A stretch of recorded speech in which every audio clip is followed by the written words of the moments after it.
Alright, hello AstroBro subscribers, and welcome back to another video of the Exalted and Debilitated planet series. Now, I know I said in my Saturn video that I was going to lump the last 5 less significant planets, those being Uranus, Neptune, Pluto, Rahu, and Ketu, into a single video, but upon further consideration, I've decided not to do that because I think these planets are important enough to merit their own video in their own right upon further consideration.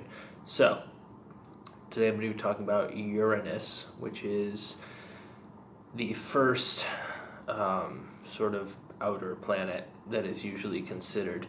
So in astrology, there's more than 12 entities that exist in a causal relationship to personality, but I would say that the biggest 12, aside from the ascendant, are Sun, Moon, Mercury, Venus, Mars, Jupiter, Saturn, being the big 7, that they correspond to the days of the week, among other things, and these are what you might consider the main planets.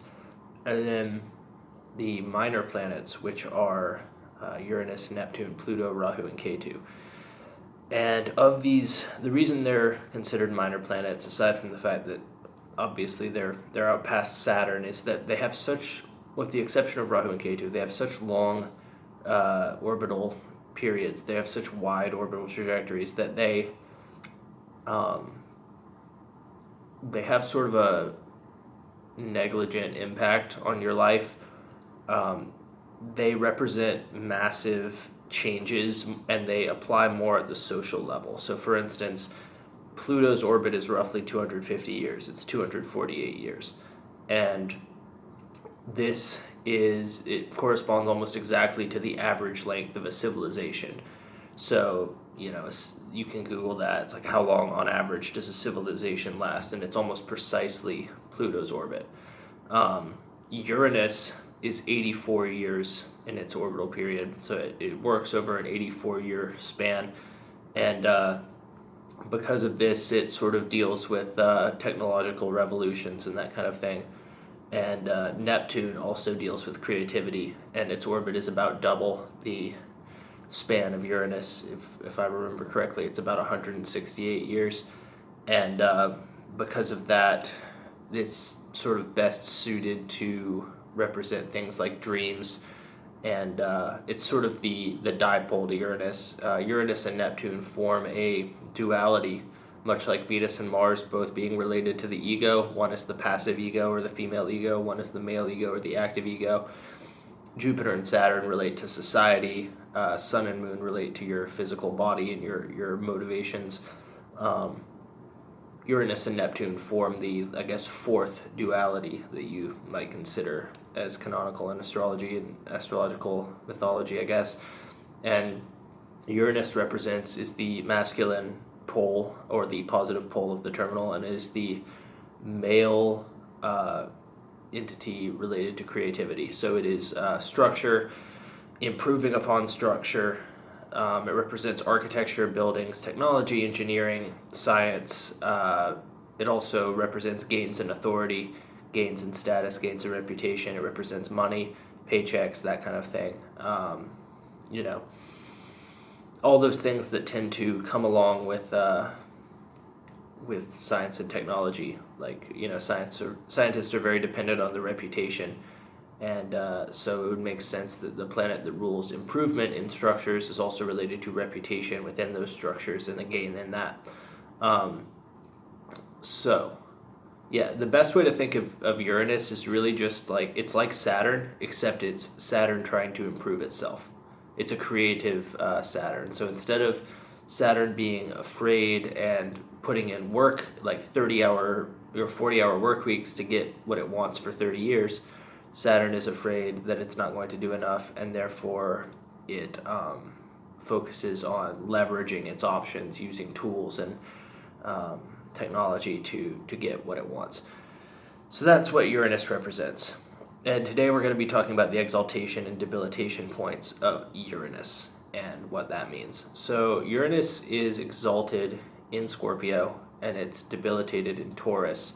And if you've watched the previous videos, you'll know that exaltation and debilitation are just comfort points. So if you look at where the planets are, the planets represent subpersonalities. They correspond as above, so below to the human psyche. And the signs and houses represent combinations of, like, I guess, archetypal settings. So you can think of the planets as characters or subjects in the story, and then the signs and houses as locations that they go on that hero's journey. And that's basically what astrology uses to predict the future and predict things that are liable to happen in the future.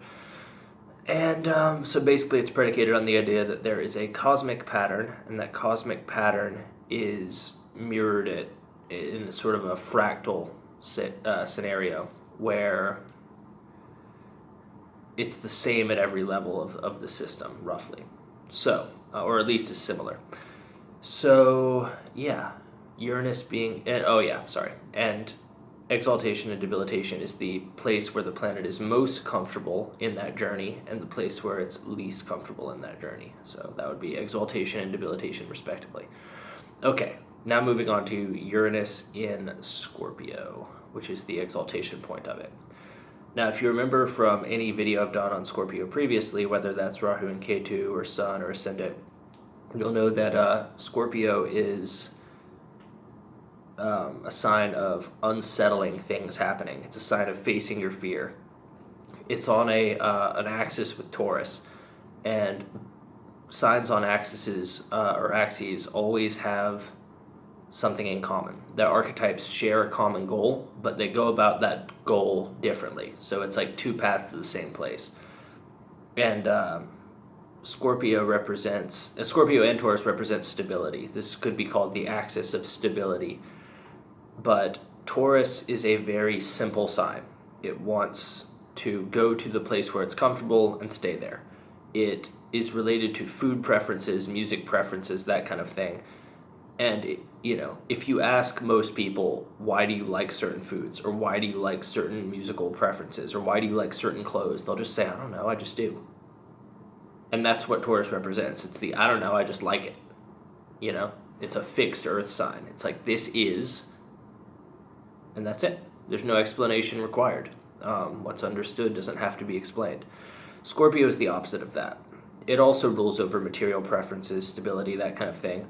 But the way it expresses that desire is by digging into everything to its utmost level. It represents detectives, exploration, facing your fears, sort of cave exploring. Like you're exploring the cave of your own psyche. So, and it also represents transformations, because when you dig deep into your own unconscious structures to figure out why you like certain things, you will find that this is infinite, very much like you're digging into a cave, and then the cave opens up and you find out there's like an entire, world down there, an entire ecosystem.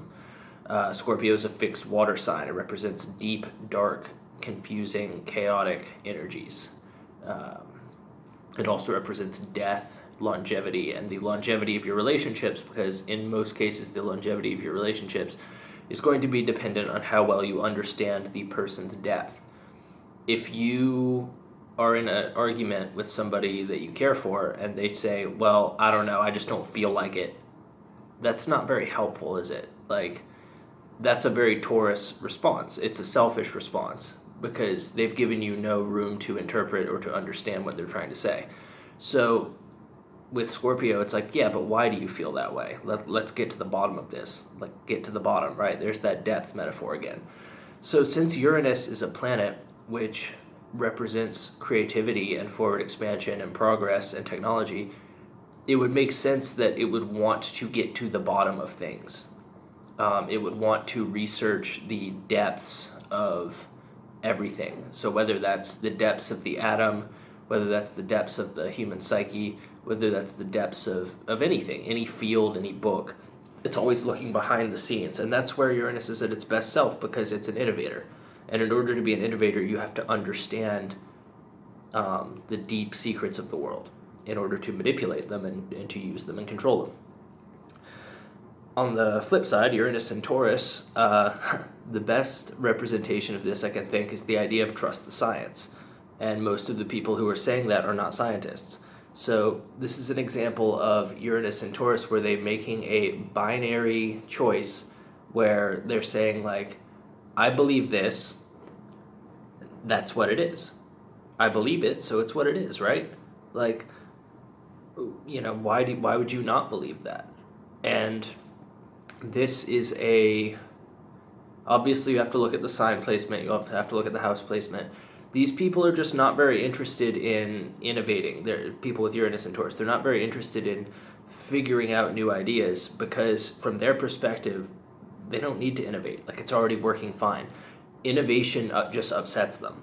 Like, when things become innovated, they become turbulent, they become chaotic. There's a transformation period which can be very uncomfortable between one thing and its more evolved state. And Uranus and Taurus people would rather just avoid that altogether because if it's working, it doesn't have to be fixed.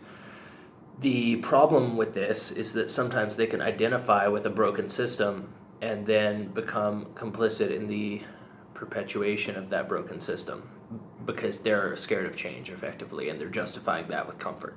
So that was my analysis of Uranus and Taurus versus Uranus and Scorpio. And if you like that, click the subscribe button, and I'll be making more videos soon.